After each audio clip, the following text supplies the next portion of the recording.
Hello everyone, ഏവർക്കും master കി അക്കാദമിയിലേക്ക് സ്വാഗതം. നമ്മൾ ഇന്ന് ഡിസ്കസ് ചെയ്യാൻ പോകുന്നത് ജൂനിയർ ഹെൽത്ത് ഇൻസ്പെക്ടർ പരീക്ഷയിൽ കഴിഞ്ഞ കുറച്ച് വർഷങ്ങളായിട്ട് ചോദിച്ചിട്ടുള്ള ചില ക്വസ്റ്റ്യൻസും അതിന്റെ ഡീറ്റെയിൽഡ് അനാലിസിസും ആണ്.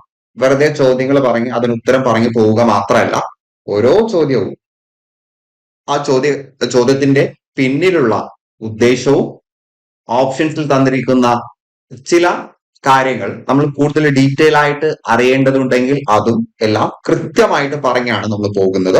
സോ ഇതൊരു റിവിഷൻ ക്ലാസ് എന്ന നിലയ്ക്ക് കൂടി നിങ്ങൾക്ക് വളരെയധികം ഉപകാരപ്രദമാകും എന്ന് കരുതുന്നു. സോ നമുക്ക് സ്റ്റാർട്ട് ചെയ്യാം. സോ ഇത് PYQ ആയതുകൊണ്ട് ആദ്യം തന്നെ വാട്ട് ഈസ് സൈക്കോളജി അങ്ങനത്തെ ചോദ്യങ്ങൾ ഒന്നും ഉണ്ടാവില്ല. അപ്പൊ ആദ്യം ഞാൻ നിങ്ങളുടെ മുന്നിൽ വെക്കുന്നത് കുറച്ച് PYQs ആണ്. അതിനുശേഷം നമ്മൾ മോഡൽ ക്വസ്റ്റ്യൻസിലേക്ക് വരും. പിന്നെ സൈക്കോളജിയിൽ വിവിധ പരീക്ഷകളിൽ ചോദിച്ചിട്ടുള്ള ചോദ്യങ്ങളിലേക്ക് വരും. ആദ്യം നമ്മൾ ഡിസ്കസ് ചെയ്യുന്ന കുറച്ച് ചോദ്യങ്ങൾ, ഒരു 10-15 ചോദ്യങ്ങൾ അല്ലെങ്കിൽ ഒരു 20 ചോദ്യങ്ങൾ ജൂനിയർ ഹെൽത്ത് ഇൻസ്പെക്ടർ എക്സാമിന് തന്നെ ചോദിച്ചിട്ടുള്ളതാണ്. സോ നമുക്ക് സ്റ്റാർട്ട് ചെയ്യാം. ഒന്നാമത്തെ ചോദ്യം, extrovert was a term coined by. Extrovert എന്ന് പറയുന്ന ടേം ആരാണ് മുന്നോട്ട് വെച്ചിട്ടുള്ളത്? ഇൻട്രോവേർട്ട്, എക്സ്ട്രോവേർട്ട് കേട്ടിട്ടുണ്ടാവും അല്ലെ? അന്തർമുഖത്വം, ബഹിർമുഖത്വം എന്ന് കേട്ടിട്ടുണ്ടാവും. അപ്പൊ ഇവിടെ ഓപ്ഷൻസിൽ അഡ്ലർ ഉണ്ട്. ആൽഫ്രഡ് അഡ്ലർ ആണ്. അദ്ദേഹം സിഗ്മണ്ട് ഫ്രോയിഡിന്റെ സൈക്കോ അനാലിറ്റിക് അപ്രോച്ച്, ആ ഒരു തിയറി ബേസ് ചെയ്ത് പിൽക്കാലത്ത് ഗവേഷണങ്ങൾ നടത്തിയിട്ടുള്ള ആളാണ്. അദ്ദേഹം ഒരു പോസ്റ്റ് സൈക്കോ അനാലിറ്റിക് അപ്രോച്ച് പ്രകാരം പരീക്ഷണം നടത്തിയിട്ടുള്ള വ്യക്തിയാണ്. അദ്ദേഹത്തെ കുറിച്ച് നമുക്ക് ഡീറ്റെയിൽ ആയിട്ട് അറിയേണ്ട ആവശ്യമില്ല, ഞാൻ അതുകൊണ്ട് പറയുന്നില്ല. അപ്പൊ അദ്ദേഹം പോസ്റ്റ് സൈക്കോ അനാലിറ്റിക് അപ്രോച്ചുമായിട്ട് ബന്ധപ്പെട്ട ആളാണ് എന്ന് മനസ്സിലാക്കുക. പോസ്റ്റ് സൈക്കോ അനാലിറ്റിക് അപ്രോച്ച് എന്ന് പറഞ്ഞാൽ സിഗ്മണ്ട് ഫ്രോയിഡിന്റെ സൈക്കോ അനാലിറ്റിക് അപ്രോച്ച് എന്ന തിയറി അതിനെ സപ്പോർട്ട് ചെയ്തുകൊണ്ടോ അല്ലെങ്കിൽ അതിനെ ഒപ്പോസ് ചെയ്തുകൊണ്ടോ പിൽക്കാലത്ത് പഠനങ്ങൾ നടത്തിയിട്ടുള്ള ആളുകളെയാണ് നമ്മൾ പോസ്റ്റ് സൈക്കോ അനാലിറ്റിക് അല്ലെങ്കിൽ പോസ്റ്റ് ഫ്രോയിഡിയൻ, കേട്ടോ. അതാണ് കുറച്ചുകൂടി കൂടുതൽ ഉപയോഗിക്കുന്ന ടേം, കേട്ടോ. പോസ്റ്റ് ഫ്രോയിഡിയൻ അപ്രോച്ചിൽ പരീക്ഷണം നടത്തിയിട്ടുള്ള ആളാണ്. ദെൻ ഓപ്ഷൻ ബിയിൽ കാൾ ജങ് ഉണ്ട്. അതാണ് നമ്മുടെ ഉത്തരം, കേട്ടോ. കാൾ ജങ് ആണ് എക്സ്ട്രോവേർട്ട് ഇൻട്രോവേർട്ട് എന്ന് പറയുന്ന ടേം കോയിൻ ചെയ്തിട്ടുള്ളത്. നമ്മൾ അതിന്റെ ഡീറ്റെയിലേക്ക് വരും. ദെൻ കാരൻ ഹോണി, അദ്ദേഹം ഒരു പോസ്റ്റ് ഫ്രോയിഡിയൻ ആണ്. സിഗ്മണ്ട് ഫ്രോയിഡ് നമുക്കറിയാം, ഫാദർ ഓഫ് മോഡേൺ സൈക്കോളജി ആണ് സിഗ്മണ്ട് ഫ്രോയിഡ്. മാത്രമല്ല സൈക്കോ അനാലിറ്റിക് അപ്രോച്ചിന്റെ പിതാവാണ്. സെറ്റ് അല്ലേ? സിഗ്മണ്ട് ഫ്രോയിഡിനെ കുറിച്ച് കൂടുതൽ ചോദ്യങ്ങൾ വരുമ്പോൾ നമുക്ക് അവിടെ ഡിസ്കസ് ചെയ്യാം. തൽക്കാലം കാൾ ജങ്ങുമായിട്ട് ബന്ധപ്പെട്ട പ്രധാനപ്പെട്ട കുറച്ച് കാര്യങ്ങൾ, നമ്മുടെ ചോദ്യവുമായിട്ട് റിലേറ്റഡ് ആയിട്ടുള്ള കാര്യങ്ങൾ മാത്രം പറയാം. Concept of introversion and extroversion was introduced by the Swiss psychiatrist Carl Jung. അദ്ദേഹം ഒരു സ്വിസ് സൈക്കാട്രിസ്റ്റ് ആണ്. അദ്ദേഹമാണ് മനുഷ്യർ രണ്ട് വിധമുണ്ട്, ഇൻട്രോവേർട്ട്, എക്സ്ട്രോവേർട്ട്. ഇത് നമ്മുടെ പേഴ്സണാലിറ്റി തിയറി വരുന്ന സമയത്ത്, പേഴ്സണാലിറ്റി തിയറിയിൽ ടൈപ്പ് തിയറി ഉണ്ട്, കേട്ടോ. ടൈപ്പ് തിയറിയിൽ പെടുന്ന ഒരു ക്ലാസിഫിക്കേഷൻ ആണ്. മനുഷ്യൻ എത്ര ടൈപ്പ് ഉണ്ട്? ആ മനുഷ്യൻ ഇൻട്രോവേർട്ട്, എക്സ്ട്രോവേർട്ടും എന്ന് 2 ടൈപ്പ് ഉണ്ട് എന്ന് അദ്ദേഹം പറയുന്നു. ടൈപ്പ് തിയറിയിൽ കുറെ പഴയ തിയറീസ് ഒക്കെ വരുന്നുണ്ട്, പക്ഷെ ആധുനികമായിട്ട് വന്ന ഒരു തിയറിയാണ് ഇദ്ദേഹത്തിൻ്റെത്. ദെൻ ഇൻട്രോവേർട്ടും എക്സ്ട്രോവേർട്ടും തമ്മിലുള്ള വ്യത്യാസം എന്താണ്? നിങ്ങൾക്കെല്ലാം അറിയുന്ന കാര്യമാണ്. ഇൻട്രോവേർട്ട് ആകുന്ന സമയത്ത് കൂടുതൽ ഫ്രണ്ട്സിനെ ഉണ്ടാക്കാനോ, ഇൻട്രോവേർട്ട് എന്ന് പറയുമ്പോൾ മറ്റാളുകളുമായിട്ട്, സ്ട്രേഞ്ചേഴ്സ് ആയിട്ട് അല്ലെങ്കിൽ കൂടുതൽ ആളുകളുമായിട്ട് മിങ്കിൾ ചെയ്യാൻ താല്പര്യം ഇല്ലാത്ത ആളുകളാണ്. So enjoying spending time alone. Introvert അധികവും ഒറ്റയ്ക്കായിരിക്കും സമയം ചെലവഴിക്കുക, അല്ലെ? അവർ ഒറ്റയ്ക്കായിരിക്കും സമയം ചെലവഴിക്കുക. Then thinks before speaking and acting. എന്തെങ്കിലും ഒരു കാര്യം ചെയ്യുന്നതിന് മുമ്പ് എടുത്തു ചാടി ചെയ്യില്ല. ഒരുപാട് തവണ ആലോചിച്ച് മാത്രമേ അവർ പ്രവർത്തിക്കുകയും ചിന്തിക്കുകയുള്ളൂ. Then can be seen as more reserved. ഒരുപാട് ഫ്രണ്ട്സ് ഒന്നും ഉണ്ടാവില്ല, വളരെ ചുരുങ്ങിയ ഫ്രണ്ട്സ് ഉണ്ടാവും. റിസർവ്ഡ് എന്ന് പറയുമ്പോൾ എല്ലാ ആളുകളോടും മിങ്കിൾ ആകില്ല. അവർ വളരെ സെലക്ടഡ് ആയിട്ടുള്ള ആളുകൾ മാത്രമാണ് അവർക്ക് കൂട്ടുകാരായിട്ട് ഉണ്ടാവുക. Then prefers working independently. ഒറ്റയ്ക്ക് ജോലി ചെയ്യാനായിരിക്കും അവർക്ക് താല്പര്യം. ഇൻട്രോവേർട്ടിനെ കുറിച്ചുള്ള കുറെ സംഗതികൾ നിങ്ങൾ കേൾക്കാറുണ്ട് അല്ലെ. മിക്കവാറും ഒരുപാട് ആർട്ടിസ്റ്റുകളൊക്കെ ഇൻട്രോവേർട്ട് ആണ്. അവർക്ക് വളരെ പരിമിതമായിട്ടുള്ള ഒരു ഫ്രണ്ട് സർക്കിൾ ആയിരിക്കും. മിക്കവാറും ഒറ്റയ്ക്ക് സമയം ചെലവഴിക്കാനായിരിക്കും അവർ താല്പര്യപ്പെടുന്നത്. ദെൻ എക്സ്ട്രോവേർട്ടിലേക്ക് വരുന്ന സമയത്ത് gains energy in social situations. ഒറ്റയ്ക്കല്ല, സോഷ്യൽ സിറ്റുവേഷൻസിൽ, സാമൂഹിക സാഹചര്യങ്ങൾ, മറ്റുള്ള ആളുകളുമായിട്ട് ബന്ധപ്പെട്ട് നിൽക്കാനാണ് അവർക്ക് കുറച്ചുകൂടി താല്പര്യം. Then makes quick decisions. ഒരു തീരുമാനമെടുക്കാൻ അവർക്ക് ഒരുപാടൊന്നും ആലോചിക്കേണ്ട അവസരം വരില്ല, അല്ലെങ്കിൽ അതിന്റെ ആവശ്യം അവർക്ക് വരില്ല. പെട്ടെന്ന് തീരുമാനം എടുക്കും, ക്വിക്ക് ഡിസിഷൻസ് എടുക്കും. Can be seen as outgoing and enthusiastic. അവർ ഒരുപാട് ആളുകളുമായിട്ട് കൂട്ടുകൂടുന്നു, പുറത്തു പോകാൻ ഇഷ്ടപ്പെടുന്നു, വളരെ ആകാംക്ഷയുള്ള ആളുകളാണ്. Thrives in team oriented work setting. കൂട്ടത്തിലുള്ള ജോലികൾ, ടീം വർക്ക് ചെയ്യാനാണ് അവർക്ക് താല്പര്യം ഒറ്റയ്ക്ക് ചെയ്യുന്നതിനേക്കാൾ. ഇതാണ് ഇൻട്രോവേർട്ടും എക്സ്ട്രോവേർട്ടും തമ്മിലുള്ള വ്യത്യാസം. സെറ്റല്ലേ? Then initial concepts of introversion and extroversion can be traced to the Swiss psychiatrist Carl Jung and his classic book Psychological Types. അദ്ദേഹത്തിന്റെ സൈക്കോളജിക്കൽ ടൈപ്സ് എന്ന പുസ്തകത്തിലാണ് ഈ രണ്ട് ടൈപ്പുകളെ കുറിച്ച് അദ്ദേഹം പറയുന്നത്. Then Jung identified extroverts as, എക്സ്ട്രോവേർട്ടിനെ കുറിച്ച് അദ്ദേഹം പറയുന്നത് directing an outward flow of personal energy to the social environment. അവരിൽ നിന്നുള്ള എനർജി സാമൂഹിക പരിസരത്തിലേക്ക്, ചുറ്റുപാടിലേക്ക് ഒഴുക്കാൻ കഴിയുന്ന ആളുകൾ, അഥവാ ചുറ്റുപാടുമായിട്ട് ബന്ധപ്പെട്ട് നന്നായി സമയം സ്പെൻഡ് ചെയ്യാൻ താല്പര്യമുള്ള ആളുകളാണ് എക്സ്ട്രോവേർട്ട് കേട്ടോ. എക്സ്ട്രോവേർട്ട്. ഇൻട്രോവേർട്ട് എന്ന് പറഞ്ഞാലോ directing and inward flow of personal energy focused on internal factors. സ്വന്തം കാര്യങ്ങൾ നോക്കിക്കൊണ്ട്, ഇന്റേണൽ ഫാക്ടേഴ്സ് നോക്കിക്കൊണ്ടാണ്, അല്ലെങ്കിൽ ഇന്റേണൽ ഫാക്ടേഴ്സിലേക്കാണ് അവരുടെ എനർജി ഫ്ലോ ചെയ്യുന്നത്. നമ്മൾ ആ ഒരു ഇമേജിലൂടെ നിങ്ങൾക്ക് അത് കൃത്യമായിട്ട് പറഞ്ഞു തന്നിട്ടുണ്ട്. ദെൻ ഇനി നമ്മൾ വിട്ടുപോകുന്ന ഒരു സംഗതിയുണ്ട്. കാൾ ജങ് മാത്രമാണോ ഈ ഒരു ഇൻട്രോവേർട്ട് എക്സ്ട്രോവേർട്ടിനെ കുറിച്ച് പറഞ്ഞിട്ടുള്ളത്? അല്ല. ഐസക് എന്ന് പറയുന്ന ഒരു സൈക്കോളജിസ്റ്റ് കൂടി അതിനെ കുറിച്ച് പറഞ്ഞിട്ടുണ്ട്. അപ്പൊ നമ്മുടെ ഓപ്ഷനിൽ ഇൻട്രോവേർഷൻ അല്ലെങ്കിൽ എക്സ്ട്രാവേർഷൻ എന്നൊക്കെ ചോദിച്ചിട്ട് ആരാണിത് കണ്ടെത്തിയത് എന്ന് ചോദിച്ചതിന് ശേഷം ഓപ്ഷനില്ല കാൾ ജങ് ഇല്ലെങ്കിൽ പിന്നെ നിങ്ങൾ നോക്കേണ്ട പേര് ഐസക് ആണ്. ഐസക് അല്ല, ഐസക് ആണ്. And later his son Mikhail built on Jung's idea by integrating them into PEN model of personality. അപ്പൊ ഇതും ഒരു പേഴ്സണാലിറ്റി തിയറിയാണ് കേട്ടോ. ഇതും പേഴ്സണാലിറ്റി തിയറിയാണ്. PEN model of personality theory. അദ്ദേഹത്തിന്റെ മകനും ഇതിൽ പരീക്ഷണം നടത്തിയിട്ടുണ്ട്. നമുക്കത് ഇമ്പോർട്ടന്റ് അല്ല, നമ്മൾ ഐസങ്ങിന്റെ പേര് മാത്രം പഠിച്ചു വെക്കണം. അപ്പൊ ഐസങ് പറയുന്നത് പേഴ്സണാലിറ്റിയില് 3 ഡൈമെൻഷൻസ് ഉണ്ട്. അപ്പൊ 3 ഡൈമെൻഷൻസ് ഓഫ് പേഴ്സണാലിറ്റി. ഇതിനെ പെൻ മോഡൽ എന്നാ പറയുക. കാരണം ഓരോ ഡൈമെൻഷനിലും പി ആണ്. പെൻ, PEN സ്റ്റാർട്ട് ചെയ്യുന്ന ആദ്യത്തെ അക്ഷരം കൊണ്ടാണ് നമ്മൾ പെൻ എന്ന് പറയുന്നത്. അപ്പൊ പെൻ മോഡൽ എന്ന് പറഞ്ഞാൽ ഒരു മനുഷ്യനിൽ 3 ഡൈമെൻഷൻസ് ഉണ്ടാകും. ഒരു മനുഷ്യനിൽ 3 ഡൈമെൻഷൻസ് ഉണ്ടാകും. ആദ്യം അദ്ദേഹം പറഞ്ഞത് ഇതാണ് കേട്ടോ, 1, 2, 3. ഇതാണ് ആ ഒരു ഓർഡർ. സൈക്കോട്ടിസം ഏറ്റവും അവസാനം അദ്ദേഹം കൊണ്ടുവന്നതാണ്. ആദ്യമായിട്ട് ഒരു മനുഷ്യനില് ഒന്നെങ്കിൽ ന്യൂറോട്ടിസം അല്ലെങ്കിൽ ഇമോഷണൽ സ്റ്റെബിലിറ്റി. ഒന്നെങ്കിൽ ഒരു വ്യക്തിക്ക് അവന്റെ വികാരങ്ങളെ നിയന്ത്രിക്കാൻ കഴിയും, അല്ലെങ്കിൽ വികാരങ്ങളെ നിയന്ത്രിക്കാൻ കഴിയില്ല. ആ ഒരു അവസ്ഥയാണ് ന്യൂറോട്ടിസം എന്ന് പറയുന്നത്. So it inclines toward moodiness, anxiety, worry over, calmness, resilience. അപ്പൊ ഒന്നെങ്കിൽ ആള് മൂഡി ആയിരിക്കും, ആൻസൈറ്റിയും വറി, ദുഃഖമൊക്കെ ഉള്ള ആളായിരിക്കും, അഥവാ നമ്മൾ നേരത്തെ പറഞ്ഞതുപോലെ ന്യൂറോട്ടിസം ഉള്ള ആളായിരിക്കും, അല്ലെങ്കിൽ വളരെ ശാന്തനായ, റെസിലിയൻസ് ഉള്ള, വളരെ കാം ആൻഡ് ക്വയറ്റ് ആയിട്ടുള്ള വ്യക്തികളായിരിക്കും. അപ്പോൾ വ്യക്തികൾക്ക് ഒന്നെങ്കിൽ ന്യൂറോട്ടിസം അല്ലെങ്കിൽ ഇമോഷണൽ സ്റ്റെബിലിറ്റി, രണ്ടും കൂടെ അല്ല, ഒന്നെങ്കിൽ ന്യൂറോട്ടിസം അല്ലെങ്കിൽ ഇമോഷണൽ സ്റ്റെബിലിറ്റി. പിന്നെ അദ്ദേഹം പറയുന്നു ആളുകളിൽ ഒന്നെങ്കിൽ എക്സ്ട്രാ വേർഷൻ ആയിരിക്കും. എക്സ്ട്രാ വേർഷൻ എന്നാണ് കേട്ടോ, എക്സ്ട്രോവേർട്ട് എന്നല്ല അദ്ദേഹം ഉപയോഗിച്ചിട്ടാവും. അപ്പൊ എക്സ്ട്രാ വേർഷൻ രണ്ടും സെയിം തന്നെയാണ്. ഇൻട്രോവേർഷൻ അതായത് ഒന്നെങ്കിൽ ആളുകൾ സോഷ്യബിൾ ആയിരിക്കും, എക്സ്ട്രാവേർഷൻ എന്ന് പറഞ്ഞാൽ സോഷ്യബിൾ ആയിരിക്കും, അല്ലെങ്കിൽ ഇൻട്രോവേർഷൻ നോൺ സോഷ്യബിൾ ആയിരിക്കും. അപ്പൊ ഇവിടെ നിങ്ങൾ മനസ്സിലാക്കേണ്ടത് ഈ ഇൻട്രോവേർട്ട് ആരല്ല, സാമൂഹിക വിരുദ്ധനല്ല. അയാൾ സമൂഹത്തിനെതിരല്ല, സമൂഹത്തോട് കൂടിച്ചേർന്ന് പ്രവർത്തിക്കാൻ കുറച്ച് വിമുഖത ഉണ്ടാകും എന്നേ ഉള്ളൂ. അയാൾ ഒരു കുറ്റവാളിയോ കുറ്റവാസനയുള്ള ആളോ ഒന്നുമല്ല.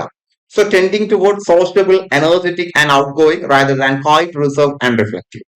അപ്പൊ ഒന്നെങ്കിൽ സോഷ്യബിളും എനർജറ്റിക്കും ഔട്ട് ഗോയിങ് ഒക്കെ ആയിരിക്കും, അല്ലെങ്കിലോ ശാന്തനും വളരെ കുറഞ്ഞ ഫ്രണ്ട്സ് മാത്രമുള്ള റിസർവ്ഡ് ആയിട്ടുള്ള സ്വന്തം കാര്യങ്ങൾ വളരെ ആലോചിച്ച് ചിന്തിച്ച് മാത്രം ചെയ്യുന്ന റിഫ്ലക്റ്റീവ് ആയിട്ടുള്ള ആളുകളായിരിക്കും. ഇതാണ് രണ്ടാമത്തെ ഡയമെൻഷൻ. ഇനി മൂന്നാമത്തെ ഡയമെൻഷൻ സൈക്കോട്ടിസം ആണ്. ഒന്നെങ്കിൽ സൈക്കോട്ടിസം അല്ലെങ്കിൽ നോർമൽ ആയിട്ടുള്ള ഒരാളായിരിക്കും. സൈക്കോട്ടിസം എന്ന് പറയുമ്പോൾ അയാൾ ഒരു ആന്റി സോഷ്യൽ ആണ്. The propensity to impulsive aggressive of minded and non conforming. വളരെ ഇമ്പൾസീവ് ആയിട്ടുള്ള, പെട്ടെന്ന് പൊട്ടിത്തെറിക്കുന്ന, ആക്രമണ സ്വഭാവമുള്ള, വളരെ പരുക്കനായിട്ടുള്ള, ആരെയും അനുസരിക്കാത്ത ടൈപ്പാണ് സൈക്കോട്ടിസം. അതിന്റെ നേരെ ഓപ്പോസിറ്റ് നോർമൽ ആയിട്ടുള്ള ഒരു ഹ്യൂമൻ ബീങ് ആണ്. ഇങ്ങനെ ഒരു മനുഷ്യനിൽ 3 തരത്തിലുള്ള ഡയമെൻഷൻ ഉണ്ട് എന്ന് പറഞ്ഞിട്ടുള്ളത് ഐസങ്ക് ആണ് കേട്ടോ. ഐസങ്ക് ഇത് പഠിക്കണം, സ്കിപ്പ് ചെയ്യരുത്, ഇമ്പോർട്ടന്റ് ആണ്. അപ്പൊ ടൈപ്പോളജിയെ കുറിച്ച് പറയുമ്പോൾ കാൾ ജങ് മനുഷ്യരെ ഇൻട്രോവേർട്ട് എക്സ്ട്രോവേർട്ട് എന്ന് രണ്ടായിട്ട് തിരിച്ചു. പിന്നീട് ഈ ഒരു തിയറിയിലേക്ക് പഠനം നടത്തിക്കൊണ്ട് ഐസങ്ക് വന്നിട്ട് PEN model of personality introduce ചെയ്തു. പെൻ എന്ന് പറയുമ്പോൾ P for psychoticism, E for extroversion introversion, N for neuroticism emotional stability. Set അല്ലേ? ദെൻ എന്നാൽ അടുത്ത ചോദ്യത്തിലേക്ക് വരാം. According to Freud, super ego is based on dash principle. Sigmund ഫ്രോയിഡിന്റെ theory പ്രകാരം സൂപ്പർ ഈഗോ ഏത് പ്രിൻസിപ്പിൾ പ്രകാരം പ്രവർത്തിക്കുന്നതാണ്? അപ്പോൾ സിഗ്മണ്ട് ഫ്രോയിഡിന്റെ സൈക്കോ അനാലിറ്റിക് അപ്രോച്ചിൽ 3 തരത്തിലുള്ള സബ് ഡിവിഷൻസ് വരും അല്ലെ? 3 തരത്തിലുള്ള സബ് ഡിവിഷൻസ് വരാറുണ്ട്. അതിൽ അദ്ദേഹം ലെവൽ ഓഫ് കോൺഷ്യസ്നെസ് പറയുന്നുണ്ട്, നമ്മുടെ മാനസിക തലത്തിന്റെ വർഗീകരണം പറയുന്നുണ്ട്. ദെൻ സൈക്കോ ഡൈനാമിക് എന്ന രീതിയിൽ മനുഷ്യന്റെ മനസ്സ് അത് ഇങ്ങനെ പല തരത്തില് വ്യതിചലിച്ചു കൊണ്ടിരിക്കുകയാണെന്നൊക്കെ പറഞ്ഞുകൊണ്ട് ഒരു സൈക്കോ ഡൈനാമിക് ക്ലാസിഫിക്കേഷൻസ് പറയുന്നുണ്ട്. ദെൻ അതോടൊപ്പം തന്നെ അദ്ദേഹം സൈക്കോ സെക്ഷൽ സ്റ്റേജസും പറയുന്നുണ്ട്.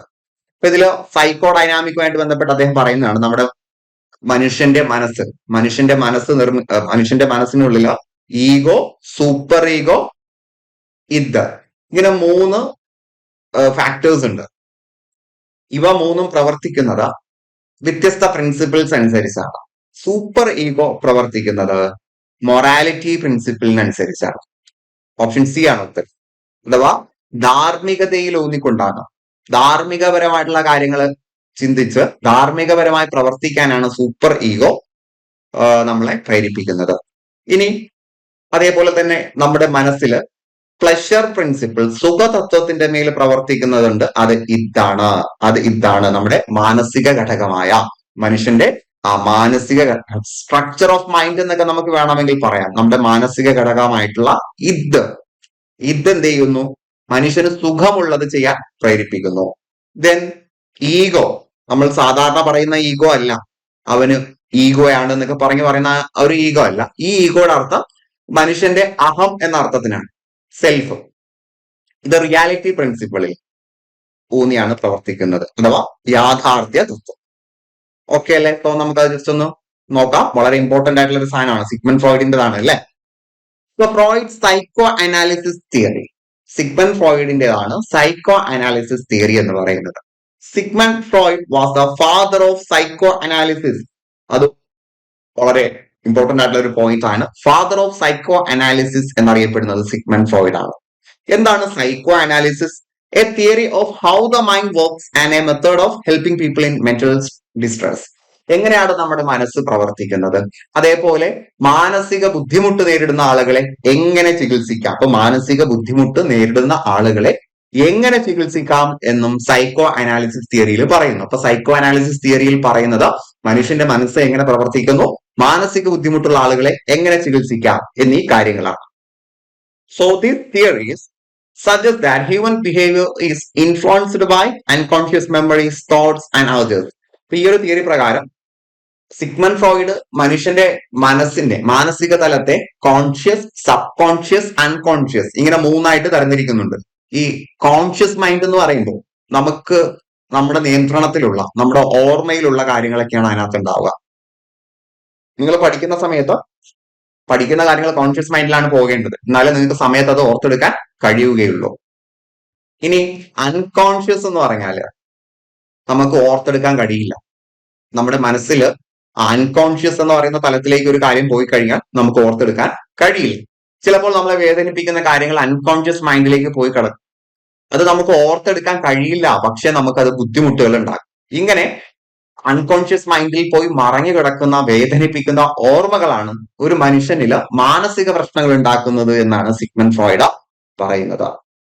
ഓക്കെ, അപ്പൊ സിഗ്മണ്ട് ഫ്രോയിഡ് ഏത് മൈൻഡിനാണ് കൂടുതൽ ഇമ്പോർട്ടൻസ് നൽകിയത് എന്ന് ചോദിച്ചാൽ അൺകോൺഷ്യസ് മൈൻഡിനാണ്.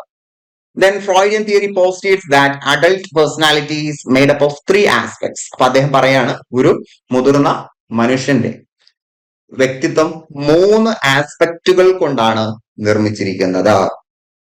ഒരാളുടെ വ്യക്തിത്വം 3 ആസ്പെക്റ്റുകൾ കൊണ്ട് ആണ് നിർമ്മിച്ചിരിക്കുന്നത്. ഇത് ഐഡിയ എന്നല്ല, ഇതെന്നാണ് വായിക്കേണ്ടത്. ഇത്, ഈഗോ, സൂപ്പർ ഈഗോ. ഇതെന്താണെന്ന് ചോദിച്ചാൽ ഇത് is the impulsive an unconscious part of our psyche which responds directly and immediately to basic urges, needs and desires. നമ്മുടെ ദേഹേച്ഛകൾക്ക് അനുസരിച്ച് പ്രവർത്തിക്കുന്ന, വളരെ സിമ്പിൾ ആയിട്ട് പറഞ്ഞാൽ അങ്ങനെ, ദേഹേച്ഛ എന്ന് പറഞ്ഞാൽ മനുഷ്യന്റെ ശരീരം ആഗ്രഹിക്കുന്ന പല കാര്യങ്ങളുണ്ട്. ഇപ്പൊ ഭക്ഷണം, അതേപോലെ വളരെ കംഫർട്ടബിൾ ആയിട്ടുള്ള കാര്യങ്ങൾ, സെക്ഷുവാലിറ്റി, ഇതൊക്കെ നമ്മുടെ ശരീരം ആഗ്രഹിക്കുന്ന കാര്യങ്ങളാണ്. അപ്പൊ അവയ്ക്ക് വേണ്ടി പ്രവർത്തിക്കുന്നതാണ് ഇത്. അപ്പൊ ഇത് അൺകോൺഷ്യസ് ആണ്. പലപ്പോഴും ഇത് നാം അറിയാതെ തന്നെ അത് ഓക്കെയും നമുക്ക് വിശപ്പുണ്ടാവുക എന്നുള്ളത് നമ്മുടെ നിയന്ത്രണത്തിലുള്ളതല്ല, അതോ അങ്ങ് സംഭവിക്കുകയാണല്ലേ. വിശപ്പ് അങ്ങനെ വരുന്നു, നമ്മൾ ഭക്ഷണം കഴിക്കുന്നു, വിശപ്പ് മാറുന്നു, അല്ലെ? നമ്മൾ അങ്ങനെ കരുതും വിശപ്പ് വരട്ടെ എന്ന് കരുതിക്കൊണ്ടാണോ വിശപ്പ് വരുന്നത്? അല്ലല്ലോ.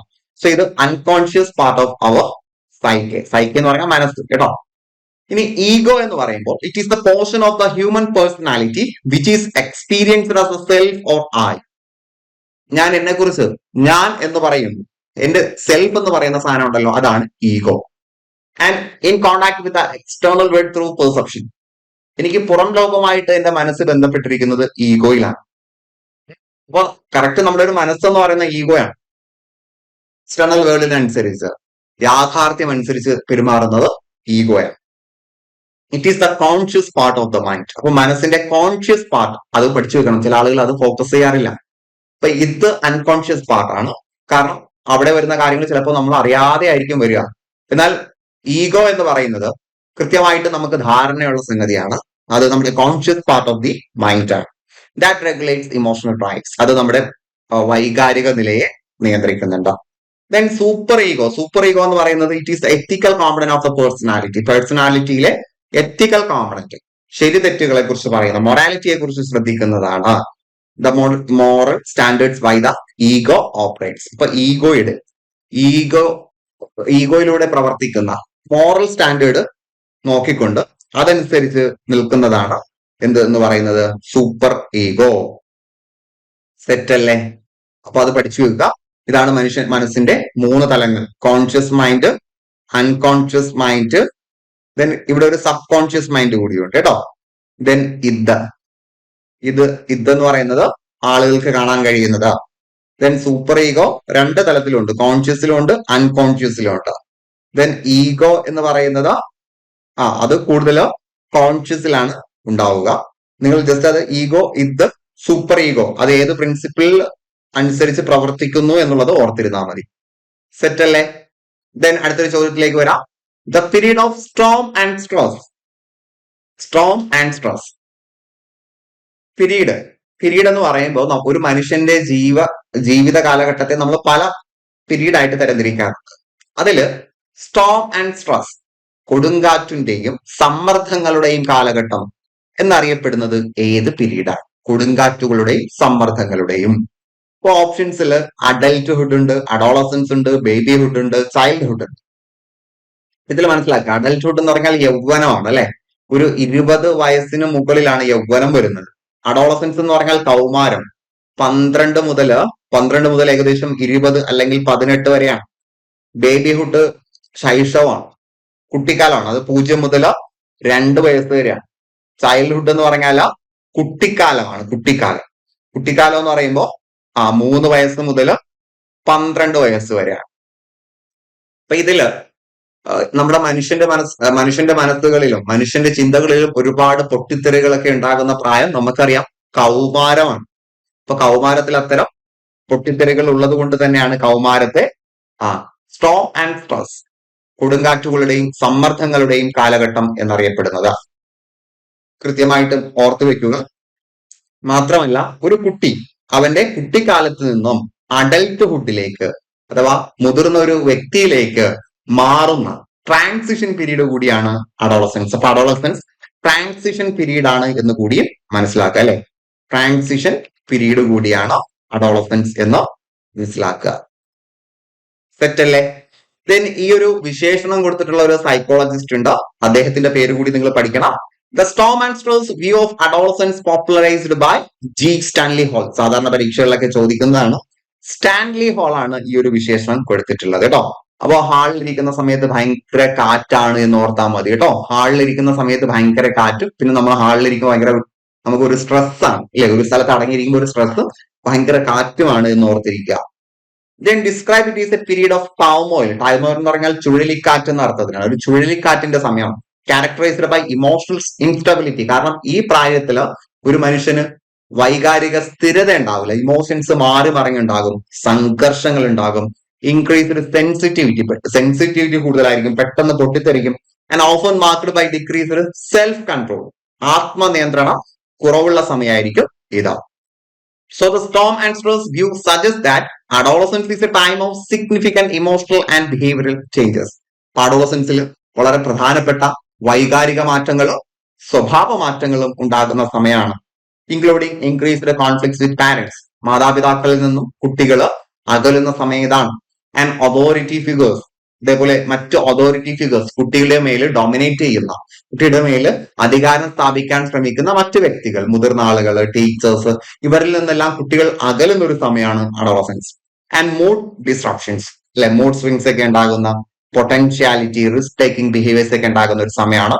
അപ്പൊ എന്തുകൊണ്ടും കുട്ടികൾ വഴി തെറ്റിപ്പോകാൻ കഴിയുന്ന ഒരു സാധ്യതയുള്ള ഒരു സമയമാണ് അഡോളസൻസ് എന്ന് നമ്മൾ പറയാൻ കാരണം, ഈ പ്രായത്തിൽ കുട്ടികൾക്ക് പിയർ ഇൻഫ്ലുവൻസ് കൂടുതലായിരിക്കും. സമപ്രായക്കാരുമായിട്ടുള്ള ഇൻഫ്ലുവൻസ് കൂടുതലായിരിക്കും. തന്റെ പ്രായത്തിലുള്ള മറ്റുള്ള ആളുകൾ അംഗീകരിക്കുന്നതിന് വേണ്ടി അവർ എന്തും ചെയ്യും, എന്ത് റിസ്കി ബിഹേവിയറും അവർ ചെയ്യുന്ന ഒരു സമയമാണ്. അപ്പൊ കുട്ടികളെ നന്നായിട്ട് കെയർ ചെയ്യേണ്ട ഒരു സമയമാണ്. ഒരുപാട് ഇമോഷണൽ ചേഞ്ചസ്, ബിഹേവിയറൽ ചാലഞ്ചസ് ഒക്കെ ഉണ്ടാകുന്നത് കൊണ്ടാണ് ഈ ഒരു ഘട്ടത്തെ, ഈ അഡോളസൻസിനെ നമ്മൾ എന്ത് പറയുന്നത്? Storm and stress, period of storm and stress എന്ന് പറയുന്നത്. സെറ്റ് അല്ലേ? ദെൻ അടുത്തതിലേക്ക് വരാം. Hierarchy of needs theory put forward by. ആവശ്യകതയുടെ ശ്രേണി, ഹിറാർക്കി ഓഫ് നീഡ്സ്, ആരാണ് മുന്നോട്ട് വെച്ചിട്ടുള്ളത്? ഇപ്പൊ വളരെ സർഫസ് ലെവലിൽ നിന്നുള്ള ഒരു ചോദ്യമാണ്, അല്ലെ? PYQ ആണ്. സർഫസ് ലെവലിൽ നിന്നുള്ള ഒരു ചോദ്യമാണ്. ഹിറാർക്കി ഓഫ് നീഡ്സ് നമുക്കറിയാം എബ്രഹാം മാസ്ലോ ആണ് മുന്നോട്ട് വെച്ചിട്ടുള്ളത്. ദെൻ ആൽഫ്രഡ് അഡ്ലർ ആരാണ്? നമ്മൾ നേരത്തെ പറയും, പോസ്റ്റ് ഫ്രോയിഡിയൻ തിയറിസ്റ്റ് ആണ്. ദെൻ JB വാട്സൺ ആരാ? ഫാദർ ഓഫ് ബിഹേവിയറിസം ആണ്. ബിഹേവിയറിസത്തിന്റെ പിതാവാണ് നമ്മുടെ വാട്സൺ. ദെൻ ആൽപോർട്ട് കേട്ടിട്ടില്ലേ? പേഴ്സണാലിറ്റിയിലെ ട്രൈറ്റ് തിയറി ഓഫ് പേഴ്സണാലിറ്റി മുന്നോട്ട് വെച്ച ആളാണ് ആൽപോർട്ട്. സെറ്റ് അല്ലേ? അപ്പൊ അത് മനസ്സിലാക്കി വെക്കുക. സോ നമുക്ക് ആ ഒരു ഹിറാർക്കി ഓഫ് നീഡ് ജസ്റ്റ് ഒന്ന് നോക്കാം. എല്ലാ പരീക്ഷകളിലും സ്ഥിരം ചോദിക്കാൻ സാധ്യതയുള്ള, സ്ഥിരം ചോദിച്ചുകൊണ്ടിരിക്കുന്ന ഒരു സാധനമാണ്. The hierarchy of needs theory was put forward by American psychologist Abraham Maslow ആണ് ഇത് മുന്നോട്ട് വെച്ചിട്ടുള്ളത്. He proposed the human motivation stems from hierarchy of 5 fundamental needs. മനുഷ്യന് മോട്ടിവേഷൻ കിട്ടുന്നത്, പ്രവർത്തനങ്ങൾ ചെയ്യാനുള്ള ഊർജം കിട്ടുന്നത് 5 അടിസ്ഥാന ആവശ്യങ്ങളിൽ നിന്നാണ്. അപ്പൊ മനുഷ്യന് പ്രവർത്തനങ്ങൾ ചെയ്യാനുള്ള ഊർജം നൽകുന്നത് 5 അടിസ്ഥാന ആവശ്യങ്ങളിൽ നിന്നാണ്. ഫണ്ടമെന്റൽ എന്നാണ് കേട്ടോ, ബേസിക് നീഡ്സ് എന്നല്ല, ഫണ്ടമെന്റൽ നീഡ്സ് ആണ് പറയുന്നത്. ബേസിക് നീഡ് അദ്ദേഹം ഇതിനകത്ത് തന്നെ ഒരു ബേസിക് നീഡ് പറയുന്നുണ്ട്, അത് ഇതുമായിട്ട് ക്ലാഷ് ആയി പോകരുത്. ദെൻ നിങ്ങൾ മനസ്സിലാക്കേണ്ട മറ്റൊരു കാര്യം കൂടിയുണ്ട്. ഇവിടെ നമ്മൾ പറഞ്ഞില്ലേ, മനുഷ്യന് പ്രവൃത്തി ചെയ്യാനുള്ള മോട്ടിവേഷൻ നൽകുന്നത്. സോ മോട്ടിവേഷൻ തിയറി ആരുടേതാണ് എന്ന് നിരുപാധികം ചോദിച്ചാൽ എബ്രഹാം മാസ്ലോ ആണ്. കേട്ടോ. ഇബ്രാഹിം മാസ്ലോ ആണ് മോട്ടിവേഷൻ തിയറി മുന്നോട്ട് വെച്ചിട്ടുള്ളത്. ഓക്കെ അല്ലേ? ദെൻ ഹെറാർക്കി ഓഫ് നീഡ്സിൽ എന്തൊക്കെയാണുള്ളത് എന്ന് ഓർഡർ അനുസരിച്ച് തന്നെ നമ്മൾ പഠിച്ചിരിക്കണം. പരീക്ഷകൾക്ക് ചോദിച്ചു കൊണ്ടിരിക്കുന്ന ഒരു സാധനമാണ്. ഇപ്പൊ ഹിറാർക്കി എന്ന് പറയുമ്പോൾ സ്ട്രെയിൻ ആണ്, ഒരു പിരമിഡ് ഷേപ്പ് ആണ്, നമ്മൾ ക്ലാസ്സുകളിൽ പഠിച്ചിട്ടുണ്ട്. അപ്പൊ അതിൽ ഏറ്റവും താഴെ വരുന്നത് നമ്മുടെ ഫിസിയോളജിക്കൽ നീഡാണ് കേട്ടോ. ഫിസിയോളജിക്കൽ, സൈക്കോളജിക്കൽ അല്ല, ഫിസിയോളജിക്കൽ നീഡാണ് കേട്ടോ. ഫിസിയോളജിക്കൽ അല്ലെങ്കിൽ ബയോളജിക്കൽ നീഡാണ്. ഫിസിയോളജിക്കൽ അല്ലെങ്കിൽ ബയോളജിക്കൽ നീഡാണ്. ആഹാരം, ഭക്ഷണം, ഉറക്കം, വിശ്രമം, ഇതൊക്കെയാണ് രണ്ടാമത് വരുന്നത്. അപ്പൊ ഒന്നാമത് ബയോളജിക്കൽ അല്ലെങ്കിൽ ഫിസിയോളജിക്കൽ നീഡ്. രണ്ടാമത് വരുന്നത് സുരക്ഷാ ആവശ്യങ്ങൾ അഥവാ physical safety, employment, resources, family, health, ഇതെല്ലാം നമുക്ക് വിവിധ തരത്തിൽ സുരക്ഷ നൽകുന്ന സാധനമാണ്. ദെൻ മൂന്നാമത് സ്നേഹിക്കാനും സ്നേഹിക്കപ്പെടാനുമുള്ള ആവശ്യം, love and belonging, friendship, acceptance, love, marriage, family, അതെല്ലാം അതിനകത്ത് വരും. ദെൻ നാലാമത് വരുന്നത് ആദരിക്കപ്പെടാനുള്ള സെൽഫ് എസ്റ്റീം നീഡാണ്. സെൽഫ് എസ്റ്റീം, കോൺഫിഡൻസ്, അച്ചീവ്മെന്റ് അതിനകത്ത് വരുന്നു. ദെൻ ഏറ്റവും ടോപ്പിൽ വരുന്നത് സെൽഫ് ആക്ച്വലൈസേഷൻ, ആത്മസാക്ഷാത്കാരം. ഇപ്പൊ താഴെ തന്നിരിക്കുന്ന കാര്യങ്ങളെല്ലാം ഒരു വ്യക്തി പൂർത്തീകരിക്കുകയാണെങ്കിൽ അവൻ സെൽഫ് ആക്ച്വലൈസേഷൻ എന്ന ക്രിയയിലേക്ക് വരും, സ്റ്റേജിലേക്ക് വരും. അവിടെ വന്നു കഴിഞ്ഞാൽ ഒരാൾ അവന്റെ കഴിവിന്റെ പരമാവധി എനർജി, പൊട്ടൻഷ്യൽ എക്സ്പ്ലോർ ചെയ്യുന്ന ഘട്ടമാണ് സെൽഫ് ആക്ച്വലൈസേഷൻ എന്നതുകൂടി മനസ്സിലാക്കി വെക്കുക. സെറ്റ് അല്ലേ? ഈ ഒരു നീഡിലെ ഏറ്റവും ടോപ്പ് സെൽഫ് ആക്ച്വലൈസേഷൻ ആണ്. അത് പലപ്പോഴും ചോദിക്കാറുണ്ട്. ഇപ്പൊ നമ്മുടെ ഇബ്രാഹിം മാസ്ലോയുടെ ഹെറാർക്കി ഓഫ് നീഡിലെ ഏറ്റവും ടോപ്പിൽ വരുന്നത് സെൽഫ് ആക്ച്വലൈസേഷൻ ആണ്. ബാക്കി ഈ ഒരു സ്റ്റെപ്സ് കൃത്യമായിട്ടും ആ ഒരു ഓർഡറിൽ പഠിച്ചു വെക്കുക. Physiological need, safety need, love need, esteem need, self actualization. പിന്നീട് നമ്മൾ മനസ്സിലാക്കേണ്ട ഒരു കാര്യമുണ്ട്. എബ്രഹാം മാസ്ലോ തന്നെ ഇതിനെ ജസ്റ്റ് ഒന്ന് റിവൈസ് ചെയ്തു. ഈ ഒരു സാധനത്തിന്, ഈ ഒരു ഹെറാർക്കിയെ അദ്ദേഹം പിന്നീട് പരിഷ്കരിച്ചുകൊണ്ട് ചില അഡീഷൻ ഒക്കെ നടത്തിയിട്ടുണ്ട്. നിങ്ങൾ ഈ ഒരു പിരമിഡിൽ നോക്കുകയാണെങ്കിൽ അവിടെ 3 കാര്യങ്ങൾ അഡീഷണൽ ആയിട്ട് ചേർത്തിട്ടുള്ളത് കാണാം. ഇതിലെ മൂന്നാമത്തെ നമുക്ക് തൽക്കാലം ഇഗ്നോർ ചെയ്യാം. ഇതിനിടയിൽ ഒരു കോഗ്നിറ്റീവ് നീഡും എസ്തെറ്റിക് നീഡും. കോഗ്നിറ്റീവ് നീഡ് എന്ന് പറഞ്ഞാൽ അറിവുമായിട്ട് ബന്ധപ്പെട്ട ആവശ്യങ്ങൾ, കാര്യങ്ങൾ പഠിക്കാൻ, അർത്ഥം കണ്ടെത്താൻ, നമുക്ക് നമ്മെക്കുറിച്ച് മനസ്സിലാക്കാൻ ഉള്ള ആവശ്യങ്ങളാണ് cognitive need. Then aesthetic need എന്ന് പറഞ്ഞാൽ സൗന്ദര്യവുമായിട്ട് ബന്ധപ്പെട്ട ആവശ്യങ്ങളാണ്. അപ്പൊ അത് രണ്ടും കൂടി അദ്ദേഹം പിൽക്കാലത്ത് ആഡ് ചെയ്തിട്ടുണ്ട്. എബ്രഹാം മാസ്ലോ തന്നെ ആഡ് ചെയ്തിട്ടുണ്ട് എന്ന് ജസ്റ്റ് ഒന്ന് മനസ്സിലാക്കി വെക്കുക കേട്ടോ. നമുക്ക് ഇതുവരെ അങ്ങനെ റിവൈസ്ഡ് നീഡ്സ് ഹെറാർക്കി ചോദിച്ചിട്ടില്ല, അതുകൊണ്ട് ജസ്റ്റ് ഒന്നത് കൂടി അറിഞ്ഞിരിക്കുക. സെറ്റ് അല്ലേ? ദെൻ അടുത്ത ചോദ്യത്തിലേക്ക് വരാം. The psychologist who develop the concept of defence mechanism. Defence mechanism എന്ന കോൺസെപ്റ്റ് മുന്നോട്ട് വെച്ചിട്ടുള്ള സൈക്കോളജിസ്റ്റ് ആരാണ്? ഡിഫൻസ് മെക്കാനിസം എന്തൊക്കെയാന്ന് നമ്മൾ ഡീറ്റെയിൽ ആയിട്ട് ഡിസ്കസ് ചെയ്തിട്ടുണ്ട്. അപ്പൊ അത് നമ്മൾ ജസ്റ്റ് ഒന്ന് റിവൈസ് ചെയ്യാൻ പോവാണ്. സോ ഓപ്ഷൻസിൽ നമുക്ക് നോക്കാം. ആൽഫ്രഡ് അഡ്ലർ ഉണ്ട്, അദ്ദേഹം ഫ്രോയിഡിയൻ, പോസ്റ്റ് ഫ്രോയിഡിയൻ തിയറിസ്റ്റ് ആണ്, നമ്മൾ പഠിച്ചിട്ടുണ്ട്. വില്യം വൂണ്ട് അല്ല, വില്യം വൂണ്ട് സ്ട്രക്ചറലിസത്തിന്റെ ആളാണ്. ദെൻ സിഗ്മണ്ട് ഫ്രോയിഡ് ആണ് ഡിഫൻസ് മെക്കാനിസം എന്ന കോൺസെപ്റ്റ് മുന്നോട്ട് വെച്ചിട്ടുള്ളത്. ഓപ്ഷൻ ഡി കോലെ നമുക്ക് നോക്കേണ്ട ആവശ്യമില്ല, അദ്ദേഹത്തെ കുറിച്ച് നമുക്ക് പഠിക്കേണ്ട ആവശ്യമില്ല. അപ്പൊ ആവശ്യമില്ലാത്ത ആള് നമുക്ക് പറയേണ്ട കാര്യമില്ലല്ലോ. സോ നമുക്ക് നോക്കാം എന്താണ് ഡിഫൻസ് മെക്കാനിസം എന്നും. പ്രധാനപ്പെട്ട ഡിഫൻസ് മെക്കാനിസം അതിന്റെ ഉദാഹരണ സഹിതം നമ്മൾ പഠിക്കാൻ പോവാണ്. നമ്മൾ ചോദ്യ ഉത്തരങ്ങൾ മാത്രം പറയും പോകുന്ന ഒരു രീതിയല്ല. ഓരോ ചോദ്യവും അതിന്റെ ആ ഒരു ഏരിയ കൃത്യമായിട്ട് റിവൈസ് ചെയ്തു പോകുന്ന രീതിയിലാണ് നമ്മൾ ക്ലാസ് സെറ്റ് ചെയ്തിട്ടുള്ളത്. ഇതൊരു റിവിഷൻ ആയിട്ട് ഈ ഒരു ക്ലാസ് നിങ്ങൾക്ക് വളരെയധികം യൂസ്ഫുൾ ആയിരിക്കും എന്നാണ് ഞാൻ കരുതുന്നത്. So the concept of defense mechanism in psychology was primarily developed by Sigmund Freud. Defense mechanism നമ്മൾ ഈഗോ ഡിഫൻസ് മെക്കാനിസം എന്നും അഡ്ജസ്റ്റ്മെന്റ് മെക്കാനിസം എന്നൊക്കെ പറയാറുണ്ട് കേട്ടോ. അഡ്ജസ്റ്റ്മെന്റ് മെക്കാനിസം എന്നൊക്കെ പറയാറുണ്ട്. അപ്പൊ ഈ ഒരു ഡിഫൻസ് മെക്കാനിസം ആരാണ് മുന്നോട്ട് വെച്ചത് എന്ന് ചോദിച്ചാൽ പല ആളുകളും ഓർത്ത് വെക്കാറില്ല. അത് സിഗ്മണ്ട് ഫ്രോയിഡ് ആണ് എന്ന് മനസ്സിലാക്കുക. അദ്ദേഹം ഫാദർ ഓഫ് സൈക്കോ അനാലിസിസ് തിയറിയാണ്. അദ്ദേഹത്തിന്റെ തിയറിയെ പിൽക്കാലത്ത് എക്സ്പാൻഡ് ചെയ്തത് അദ്ദേഹത്തിന്റെ മകളായിട്ടുള്ള അന ഫ്രോയിഡ് ആണ്. അതൊന്നും നമുക്ക് അത്ര ഇമ്പോർട്ടന്റ് ആയിട്ടുള്ള പോയിന്റ് അല്ല. സോ ഈ ഒരു ഈഗോ ഡിഫൻസ് മെക്കാനിസത്തിൽ പ്രധാനപ്പെട്ട ടെക്നിക്സ് ഏതൊക്കെയാണ് എന്നുള്ളത് നമ്മൾ നിർബന്ധമായിട്ടും പഠിച്ചിരിക്കണം. അതിലേക്ക് നമ്മൾ പോവുകയാണ്. എന്താണ് ഡിഫൻസ് മെക്കാനിസം എന്നത് കൊണ്ടുള്ള ഉദ്ദേശം? These mechanisms are unconscious strategies that people use to cope with difficult emotions, thoughts, or situations. നമുക്ക് ബുദ്ധിമുട്ടുള്ള ഇമോഷൻസും തോട്ട്സും സിറ്റുവേഷൻസ് ഒക്കെ ഉണ്ടാകുന്ന സമയത്ത് അവ കോപ്പ് എന്ന് പറഞ്ഞാൽ അവയുമായിട്ട് അഡ്ജസ്റ്റ് ചെയ്യാൻ നാം നടത്തുന്ന ശ്രമങ്ങളാണ്. അത് പലപ്പോഴും അൺകോൺഷ്യസ് ആയിട്ട് നമ്മൾ തന്നെ അറിയാതെ നമ്മൾ നടത്തുന്ന ശ്രമങ്ങളാണ് ഡിഫൻസ് മെക്കാനിസം എന്ന് പറയുന്നത്. അപ്പൊ ഈ ഡിഫൻസ് മെക്കാനിസം നമ്മൾ ബോധപൂർവം ചെയ്യുന്നതായിരിക്കില്ല, നമ്മൾ അറിയാതെ തന്നെ നമ്മൾ എന്ത് ചെയ്യാണ് ചെയ്യുക. അപ്പോ നമുക്കുണ്ടാകുന്ന മാനസിക സംഘർഷങ്ങൾ മറികടക്കുന്നതിന് വേണ്ടി നാം പോലും അറിയാതെ നമ്മൾ ചെയ്യുന്ന ചില സ്ട്രാറ്റജീസ് ആണ് ഡിഫൻസ് മെക്കാനിസം എന്ന് പറയുന്നത്. അപ്പൊ ഈ പറയുന്ന പല കാര്യങ്ങളും നമ്മൾ ചെയ്തിട്ടുണ്ടാവും കേട്ടോ, ഉറപ്പായിട്ടും ഒരു മനുഷ്യൻ എന്ന നിലയിൽ നമ്മൾ ചെയ്തിട്ടുണ്ടാവും. And they can be adaptive or Mal adaptive.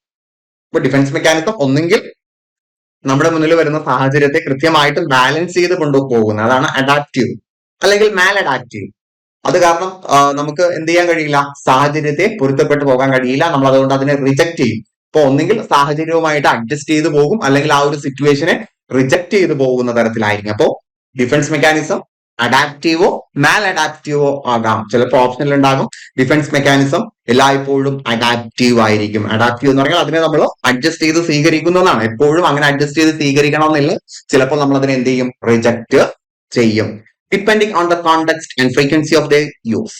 അപ്പോൾ സാഹചര്യത്തിനനുസരിച്ച് നമ്മുടെ മുന്നിൽ വരുന്ന ആ സിറ്റുവേഷൻ അത് എത്ര തവണ സംഭവിക്കുന്നു എന്നതിന്റെ അടിസ്ഥാനത്തിൽ വ്യത്യാസം ഉണ്ടാകും. ചിലപ്പോൾ അഡാപ്റ്റീവ് ആയിരിക്കാം, മറ്റു ചിലപ്പോൾ മാൽ അഡാപ്റ്റീവ് ആയിരിക്കാം.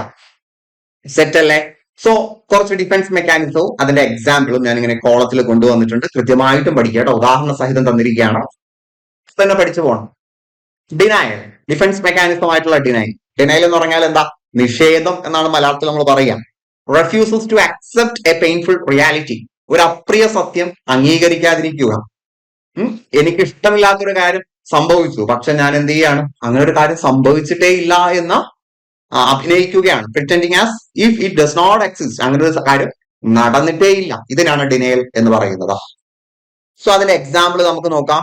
A man who snorts cocaine daily is fired for attendance problems, yet insists he does not have a problem. ഒരാള് സ്ഥിരം കൊക്കൈൻ യൂസ് ചെയ്യുന്ന ആളാണ്, അതുകൊണ്ട് അയാളെ ജോലിയിൽ നിന്നും പിരിച്ചുവിട്ടു. പക്ഷെ അയാൾക്ക് ഒരു പ്രശ്നവും ഉണ്ടായിട്ടില്ല എന്നാണ് അയാൾ അഭിനയിക്കുകയാണ്. സത്യത്തിൽ അയാൾക്ക് പ്രശ്നമുണ്ട്, പക്ഷെ പ്രശ്നമില്ല എന്ന് അയാൾ കരുതുന്നു. ഇതിനേക്കാൾ വളരെ മികച്ചൊരു എക്സാമ്പിൾ ആണ്, എക്സാം ഹാളിൽ ബേക്കിലിരിക്കുന്ന സുഹൃത്ത് നമ്മളെങ്ങനെ വിളിച്ചുകൊണ്ടിരിക്കുകയാണ്, പക്ഷെ നമ്മൾ അവൻ വിളിച്ചതായിട്ട് ഭാവിക്കില്ല, അത് നമ്മൾ കേൾക്കാത്ത പോലെ ഇരിക്കും അല്ലെ? കാരണം അവന് നമ്മൾക്ക് പറഞ്ഞു കൊടുക്കുന്ന ഇഷ്ടമല്ല. അതും ഒരു തരത്തിലുള്ള ഡിനയൽ. സെറ്റ് അല്ലേ? അപ്പൊ ഡിനയൽ എന്ന് പറഞ്ഞാൽ നമുക്ക് സംഭവിച്ചിട്ടുള്ള അപ്രിയമായിട്ടുള്ള റിയാലിറ്റീസ്, അപ്രിയ സത്യങ്ങള് അത് സംഭവിച്ചിട്ടില്ല എന്ന് ധരിക്കുന്നതാണ്. ഇപ്പൊ ഒരാളെ ജോലിയിൽ നിന്ന് പിരിച്ചുവിട്ടു, പക്ഷെ എനിക്കൊരു പ്രശ്നവും ഇല്ല, ജോലിയിൽ നിന്ന് പിരിച്ചുവിടുക അതൊരു പ്രശ്നമുള്ള സംഗതിയാണ്, പക്ഷെ എനിക്ക് അതുകൊണ്ടൊന്നും ഒരു പ്രശ്നമില്ല എന്ന രീതിയിൽ അഭിനയിക്കുന്നു. സെറ്റ് അല്ലേ? ദെൻ അടുത്ത രണ്ടാമത്തത് ഡിസ്പ്ലേസ്മെന്റ് ആണ്. പ്ലേസ്മെന്റ് എന്ന് പറഞ്ഞാൽ കറക്റ്റ് സ്ഥലത്ത് വെക്കുന്നതിനാണ് പ്ലേസ്മെന്റ്. ഡിസ്പ്ലേസ്മെന്റോ സ്ഥാനം തെറ്റി വെക്കുക, അഥവാ സ്ഥാനഭ്രംശം എന്ന് മലയാളത്തിൽ പറയും. So directing anger toward someone or on to another less threatening substitute. നമുക്ക് ഒരാൾ കാരണമായിട്ട് ദേഷ്യം ഉണ്ടായി. ഇപ്പൊ ഒരാൾ എന്നെ ദേഷ്യപ്പെടുത്തിയാൽ, അല്ലെങ്കിൽ ഒരാൾ ചെയ്ത പ്രവൃത്തി എനിക്ക് ഇഷ്ടപ്പെട്ടില്ല, എനിക്ക് ദേഷ്യം ഉണ്ടായി, ഞാൻ ആ ദേഷ്യം ആരോടാ കാണിക്കേണ്ടത്? എന്നെ ദേഷ്യം പിടിപ്പിച്ച ആളോടാണ്. മനസ്സിലായോ? പക്ഷെ അയാൾ എന്നെക്കാൾ വലിയ ആളാണ്. അയാളോട് തിരിച്ച് ദേഷ്യം കാണിച്ചു കഴിഞ്ഞാൽ നല്ല അടി ഇട്ടു എന്ന് മനസ്സിലായിക്കൊണ്ട് ഞാൻ എന്ത് ചെയ്യില്ല, അയാളോട് കാണിക്കില്ല. മറിച്ച് എന്നെക്കാൾ ശാരീരികമായി ചെറുതായിട്ടുള്ള, അല്ലെങ്കിൽ എനിക്ക് ഡൊമിനേറ്റ് ചെയ്യാൻ കഴിയുന്ന ഒരാളോട് നമ്മൾ വന്ന് ദേഷ്യം കാണിക്കുന്നു. അതാണ് ഡിസ്പ്ലേസ്മെന്റ്. മനസ്സിലായോ? അപ്പോൾ നമുക്കുണ്ടാകുന്ന ദേഷ്യത്തെ അതിന്റെ കൃത്യമായിട്ടുള്ള കാരണക്കാരനോട് കാണിക്കാതെ നമുക്ക് അപകടം ചെയ്യാത്ത ലെസ് ത്രെട്ടണിങ് ആയിട്ടുള്ള മറ്റൊരാളോട് കണ്ട് കാണിക്കുന്നതിനാണ് ഡിസ്പ്ലേസ്മെന്റ് എന്ന് പറയുന്നത്. കൃത്യമായിട്ട് മനസ്സിലാക്കുക. Directing anger toward someone or on to another. ഒരാളോടുള്ള ദേഷ്യം മറ്റൊരാളോട് കാണിക്കുക, പ്രത്യേകിച്ച് ലെസ് ത്രെട്ടണിങ് സബ്സ്റ്റിറ്റ്യൂട്ട്. നമുക്ക് വലിയ പ്രശ്നങ്ങളൊന്നും, ഭീഷണിയൊന്നും ഉണ്ടാക്കാത്ത മറ്റൊരാളോട് പോയി കാണിക്കുക. ഇതിന് അങ്ങാടിയിൽ തോറ്റതിന് അമ്മയോട് എന്നൊരു ചൊല്ലുണ്ട്. അങ്ങാടിയിൽ പ്രശ്നം ഉണ്ടാക്കിയാൽ നാട്ടുകാരടിക്കും. വീട്ടിൽ വന്ന് അമ്മയോട് ചൂടായി കഴിഞ്ഞാൽ അമ്മ തിരിച്ചൊന്നും പറയില്ല. അപ്പൊ അങ്ങാടിയിൽ പ്രശ്നം ഉണ്ടായപ്പോ അവിടെ ആളുകളോട് തിരിച്ച് ഒന്നും പറയാതെ മിണ്ടാതെ വന്നു വീട്ടിൽ വന്ന് അമ്മയോട് പ്രശ്നം ഉണ്ടാകുന്നു. മനസ്സിലായോ? സോ ഉദാഹരണം നമുക്ക് നോക്കാം. An older employee is publicly embarrassed by a younger boss at work, angrily cuts the driver off on the way home. ഒരു സീനിയർ ആയിട്ടുള്ള എംപ്ലോയി, ആ സീനിയർ ആയിട്ടുള്ള എംപ്ലോയിയെ പുതുതായിട്ട് അവിടെ ജോലിക്ക് വന്ന ചെറുപ്പക്കാരനായിട്ടുള്ള ബോസ് വഴക്ക് പറയും. അപ്പൊ അയാൾക്ക് തിരിച്ചൊന്നും പറയാൻ കഴിയില്ല, ബോസ് അല്ലേ. അയാൾ തിരിച്ചു പോകുന്ന വഴി ഒരു ഡ്രൈവറിനോട് ദേഷ്യപ്പെട്ട് പെരുമാറി. കാരണം ഡ്രൈവറിനോട് ദേഷ്യപ്പെട്ടാൽ അയാൾ തിരിച്ചൊന്നും പറയില്ല. അപ്പൊ ബോസിനോട് തിരിച്ച് ദേഷ്യപ്പെടാൻ കഴിയാത്തത് കൊണ്ട് ആ ദേഷ്യം ഡ്രൈവറിനോട് വന്ന് തീർത്തു. മനസ്സിലായോ? ഓക്കെ അല്ലേ? ഇതാണ് ഡിസ്പ്ലേസ്മെന്റ്. ദെൻ മൂന്നാമത്തത് ഐഡന്റിഫിക്കേഷൻ ആണ്. കേട്ടോ, ഐഡന്റിഫിക്കേഷൻ. ഐഡന്റിഫിക്കേഷൻ എന്ന് പറഞ്ഞാല് taking on attributes and characteristics of someone admired. നമുക്ക് ഇഷ്ടമുള്ള ആളുകളുടെ ക്യാരക്ടറിസ്റ്റിക്സ് നമ്മൾ അഡോപ്റ്റ് ചെയ്യുന്നതിനാണ് ഐഡന്റിഫിക്കേഷൻ എന്ന് പറയുന്നത്. അപ്പൊ നമുക്ക് ഇഷ്ടമുള്ള അല്ലെങ്കിൽ മറ്റൊരാളുടെ ക്യാരക്ടറിസ്റ്റിക്സിനെ നമ്മൾ അഡോപ്റ്റ് ചെയ്യുന്നതിനാണ് ഐഡന്റിഫിക്കേഷൻ എന്ന് പറയുന്നത്. അപ്പൊ നമ്മുടെ അച്ഛന് ഡോക്ടർ ആകാൻ ഇഷ്ടമായിരുന്നു, അതുകൊണ്ട് നമ്മൾ ഡോക്ടറായി എന്നതുപോലെ അച്ഛന്റെ ആഗ്രഹം നമ്മൾ ഏറ്റുവാങ്ങുകയാണ്. ഉദാഹരണം ഇവിടെ കൊടുക്കുകയാണ്. A young man joins the police academy to become a policeman like his father whom he respects.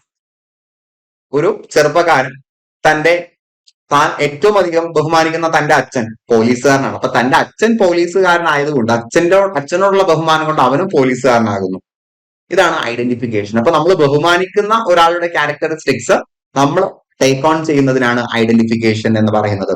നമ്മുടെ കുട്ടികൾ സിനിമാ താരങ്ങളോട് താല്പര്യം കാണിക്കുന്നതും അവർ ചെയ്യുന്ന കാര്യങ്ങൾ ഇമിറ്റേറ്റ് ചെയ്യുക, അവർ ധരിക്കുന്ന വസ്ത്രങ്ങൾ ധരിക്കാൻ ശ്രമിക്കുക, അവരുടെ മാനറിസം ഇമിറ്റേറ്റ് ചെയ്യുക, ഇതൊക്കെ ഐഡന്റിഫിക്കേഷന്റെ ഫലമായിട്ട് അവർ ചെയ്യുന്ന സാധനമാണ്. സെറ്റ് അല്ലേ? ദെൻ അടുത്ത ചോദ്യത്തിലേക്ക് വരാം. അടുത്തൊരു ഡിഫൻസ് മെക്കാനിസത്തിലേക്ക് വരാം. ഇന്റലക്ച്വലൈസേഷൻ. ഇന്റലക്ച്വലൈസേഷൻ എന്ന് പറഞ്ഞാൽ ഇന്റലക്ച്വൽ എന്ന് പറഞ്ഞാൽ ബുദ്ധിപരം എന്നാണ് അല്ലെ.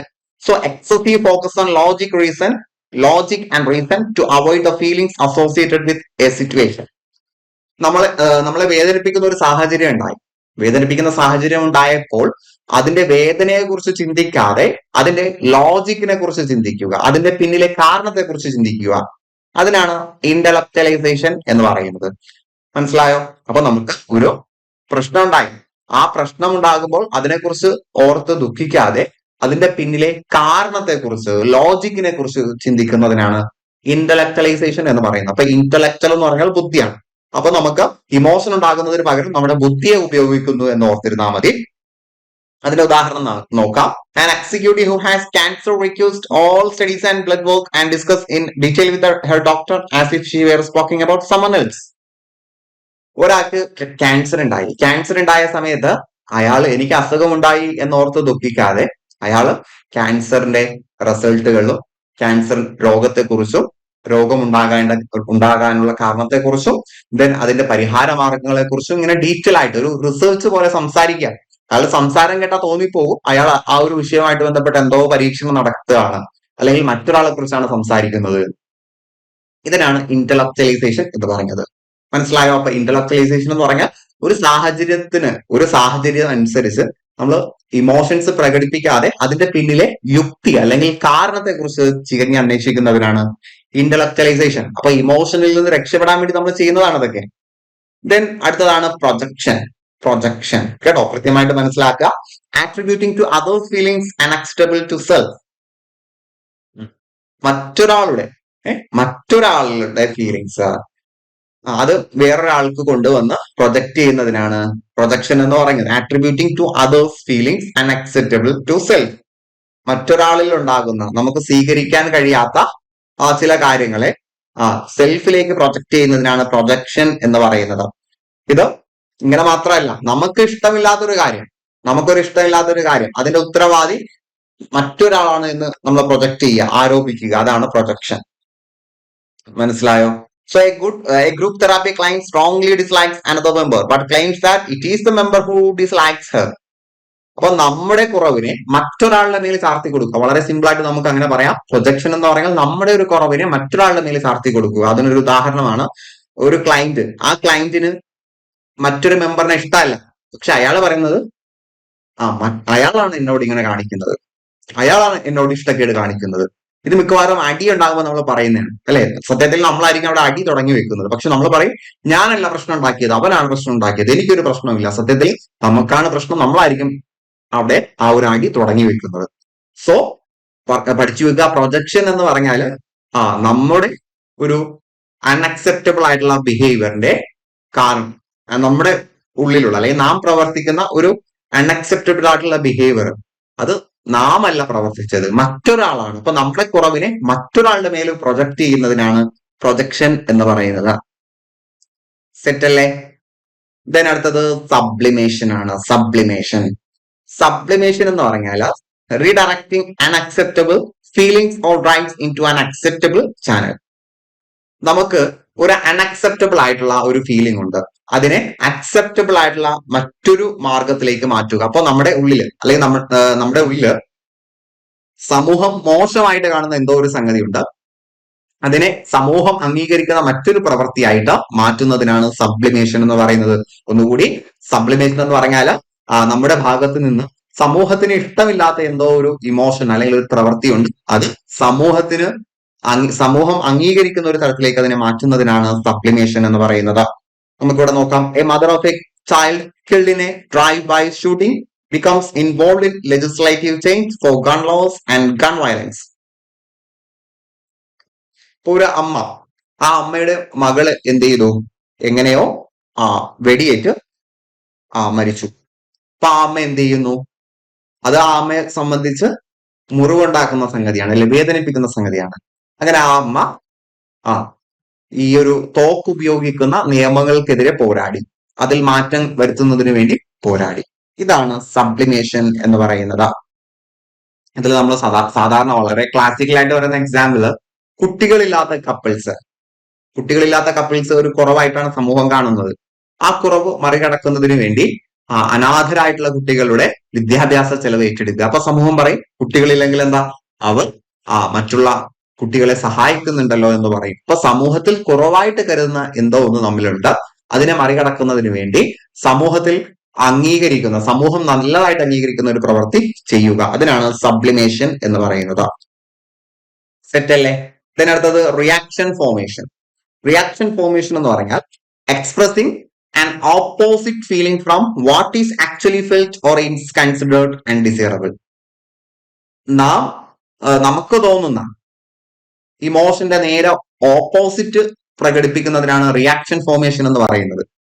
ഇപ്പൊ നമുക്ക് തോന്നുന്ന ഇമോഷൻ പ്രകടിപ്പിച്ചാൽ അത് മോശമായി പോകും അല്ലെ, അതുകൊണ്ട് അതിന്റെ നേരെ ഓപ്പോസിറ്റ് പ്രകടിപ്പിക്കും. ഒരാളോട് നമുക്ക് ദേഷ്യം തോന്നുന്നു, പക്ഷെ അതൊരു ദേഷ്യം മറച്ചു വെച്ചുകൊണ്ട് അയാളോട് വളരെ സൗഹൃദപരമായിട്ട് പെരുമാറുന്നത് റിയാക്ഷൻ ഫോർമേഷന് ഉദാഹരണമാണ്.